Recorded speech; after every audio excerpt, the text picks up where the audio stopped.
आखिर कैसे ट्रंप के खिलाफ उसी की जनता सड़कों पर उतर आई और क्या अमेरिका के साथ साथ इजरायली जनता ने भी नेतन्याहू के खिलाफ खोल दिया मोर्चा। और क्या अमेरिका इजराइल के अलावा दुनिया के बाकी के देशों में भी अब ट्रंप के खिलाफ प्रदर्शन होने लगे हैं। नमस्कार दोस्तों, मैं हूं फिजा और आप देख रहे हैं इस वक्त 4PM न्यूज नेटवर्क। जंग के मैदान में ईरान के हाथों बुरी तरह से मात खाने के बाद अब अमेरिका और इजराइल जीत का झूठा नैरेटिव गढ़ने में नाकाम साबित हो गए हैं।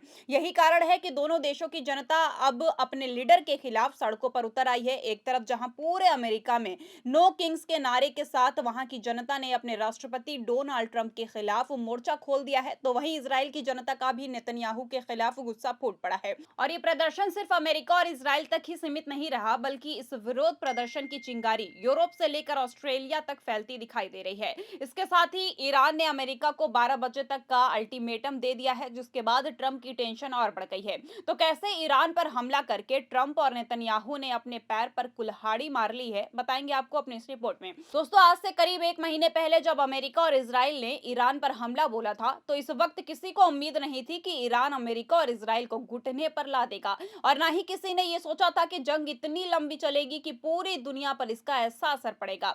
जो ट्रंप और नेतन्याहू ईरान को दुनिया के नक्शे से मिटाने चले थे, आज उनकी हालात ये हो गए हैं कि आज उन्हीं के देश की जनता उनके खिलाफ सड़कों पर उतर गई है। यकीन नहीं आता तो आप इन तस्वीरों पर नजर डालिए। ये नजारे हैं अमेरिका के, जहां की जनता सड़कों पर उतरी और डोनाल्ड ट्रंप के खिलाफ ऐसा प्रदर्शन किया जिसे देखकर अच्छे से अच्छों के पसीने छूट जाएंगे। No kings!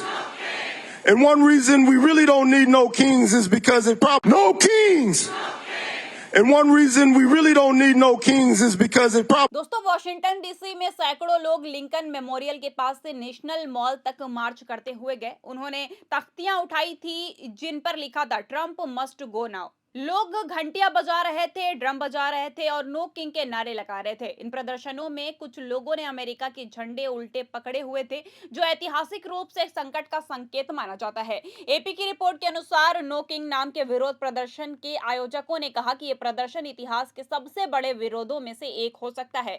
नो किंग नाम के विरोध प्रदर्शन ट्रंप की नीतियों के खिलाफ पहले भी हो चुके हैं। वॉशिंगटन के अलावा न्यूयॉर्क सिटी में भी देखिए किस तरह से लोग ट्रंप के खिलाफ एकजुट हुए हैं। पूरी टाइम्स स्क्वायर लोगों की भीड़ से खचाखच भर गया।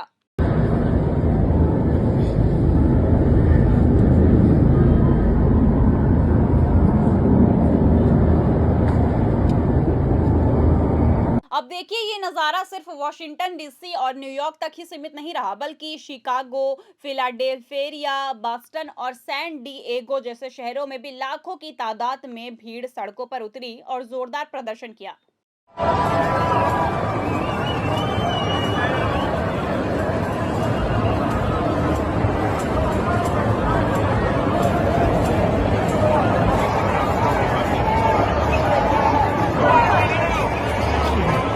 दोस्तों, आज सत्ता की आंखों में आंखें डालकर पत्रकारिता करना मुश्किल हो गया है। हमारे 4PM नेशनल यूट्यूब और फेसबुक चैनल को, जिसे आपका प्यार और विश्वास हमेशा से मिलता रहा है, उसे बंद करके सरकार ने ये साबित कर दिया है कि वो आपके सवालों से कितना डरती है। मुश्किल दौर है, लेकिन हम न रुके थे और न ही रुकेंगे। हम सच के लिए हमेशा लड़ते रहेंगे। ऐसे में 4PM यूपी को ज्यादा से ज्यादा ज्वाइन करें और स्वतंत्र पत्रकारिता को जिंदा रखने के लिए जितना हो सके उतना हमारा आर्थिक सहयोग करें। आपके सहयोग से ये जंग हम जीत कर रहेंगे। अब एक तरफ जहां अमेरिका में ट्रंप के खिलाफ प्रदर्शन हुए, तो वहीं ईरान के हमलों में तहस नहस हो चुके इजराइल के लोगों का अपनी सरकार के खिलाफ गुस्सा भी फूट पड़ा है। जंग के खिलाफ इजराइल में जबरदस्त प्रदर्शन देखने को मिला, जहां लोग सीज फायर करने की मांग उठाते हुए दिखाई दे रहे हैं। आप भी देखिए।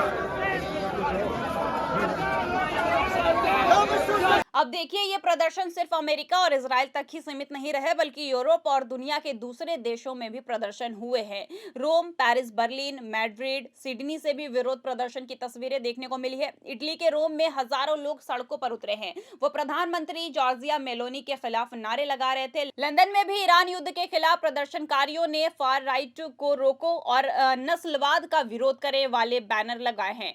वहीं व्हाइट हाउस की प्रवक्ता एबिलेग जैक्सन ने इन प्रदर्शनों को वामपंथी फंडिंग नेटवर्क का नतीजा बताया। एपी की रिपोर्ट के अनुसार उन्होंने कहा कि इनमें असली जन समर्थन बहुत कम है। जिन्होंने कहा कि इन ट्रंप डिरेंजमेंट थेरेपी सेशंस में सिर्फ वो रिपोर्टर दिलचस्पी होते हैं जो इनको कवर करने के लिए पैसे लेते हैं। राष्ट्रीय रिपब्लिकन कांग्रेस कमेटी ने भी कड़ी आलोचना की। प्रवक्ता मॉरीन ओटूल ने कहा कि ये हेट अमेरिका रैलियां हैं जहां वामपंथ के सबसे हिंसक और विकृत सपने माइक पर आते हैं। अब देखिए, एक तरफ जहां दुनिया भर के लोग अमेरिका और इजराइल पर युद्ध रोकने का दबाव बना रहे हैं, तो वहीं ईरान पीछे हटने का नाम ही नहीं ले रहा है। ईरान ने अमेरिका और इजराइल को अब ऐसी धमकी दे दी है कि ट्रंप और नेतन्याहू की रूह कांप जाए। दरअसल हाल ही में तेहरान स्थित Iran university of science and technology पर हमला किया गया था। अब ईरान के इस्लामिक रिवॉल्यूशनरी गार्ड कॉन्स यानी कि आईआरजीसी ने इस हमले पर बदला लेने की धमकी दी है। आईआरजीसी ने अपने एक बयान जारी करते हुए सीधे तौर पर व्हाइट हाउस को चेतावनी दे दी है। सेना ने कहा कि ईरानी विश्वविद्यालयों पर हमला का बदला अमेरिका और इजराइल के शिक्षण संस्थान पर हमला करके ही लिया जाएगा। ईरान ने अमेरिका को इस हमले से बचने के लिए एक समय सीमा भी दी है। आईआरजीसी ने शर्त रखी है कि अगर अमेरिका चाहता है कि उसकी यूनिवर्सिटी सुरक्षित रहे तो उसे तेहरान में यूनिवर्सिटी पर हुए हमले की निंदा करनी होगी। आईआरजीसी ने अपने बयान में कहा कि व्हाइट हाउस के लापरवाह शासकों को जान लेना चाहिए कि अब ये कब्जा करने वाले इजराइल के सभी विश्वविद्यालय और पश्चिम एशिया क्षेत्र में अमेरिकी यूनिवर्सिटी तब तक वैध लक्ष्य मानी जाएगी जब तक कि ईरानी विश्वविद्यालयों के विनाश के बदले में दो विश्वविद्यालयों पर जवाबी हमला नहीं कर दिया जाता। ईरानी सेना ने कहा कि अगर अमेरिकी सरकार चाहती है कि क्षेत्र में उसके विश्वविद्यालय उन दो लक्षित विश्वविद्यालयों के अलावा बदले के इस चरण से बाहर रहे तो उसे सोमवार 30 मार्च को तेहरान समय के मुताबिक दोपहर 12 बजे तक विश्वविद्यालयों पर बमबारी की निंदा करते हुए एक आधिकारिक बयान जारी करना होगा। वहीं इजराइल ने शनिवार को तेहरान पर किए गए हमलों की पुष्टि की है। इजरायली सेना का कहना है कि उन्होंने उन बुनियादी ढांचा स्थलों को निशाना बनाया है जो ईरान सरकार से जुड़े थे। हालांकि ईरान का आरोप है कि ये हमले जानबूझकर शैक्षणिक संस्थानों और वैज्ञानिक नींव को कमजोर करने के लिए किए गए हैं।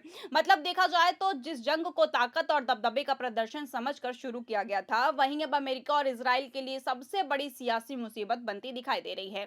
एक तरफ जंग के मैदान में उम्मीद के मुताबिक नतीजे नहीं मिले तो दूसरी तरफ अपने ही देश की जनता का गुस्सा सड़कों पर फूट पड़ा है। नो किंग्स जैसे नारे के साथ अमेरिका में उठी ये लहर सिर्फ एक विरोध नहीं बल्कि नेतृत्व के खिलाफ बढ़ते अविश्वास का संकेत है। वहीं इजराइल में भी हालात कुछ अलग नहीं है, जहां लगातार हमलों और असुरक्षा के माहौल ने लोगों को सरकार के खिलाफ खड़ा कर दिया है।